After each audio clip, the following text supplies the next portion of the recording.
రక్షించబడి బాప్తిసం తీసుకొని కూడా చాలామంది దేవునిలో లేనటువంటి వారు ఎంతోమంది ఉన్నారు.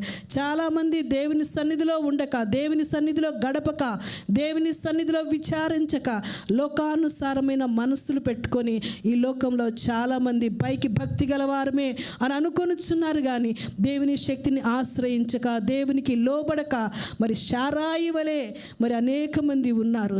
కానీ వారి జీవితాల్లో ఆశీర్వాదం ఉండదండి.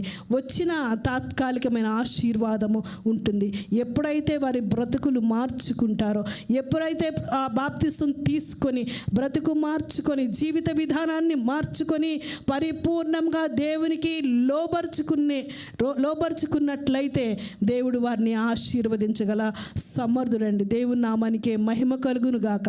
శారాయిని శారగా మార్చిన దేవుడు నిన్ను కూడా దేవుడు ఆశీర్వాదకరంగా అనేక మంది జనములకు తల్లిగా నిన్ను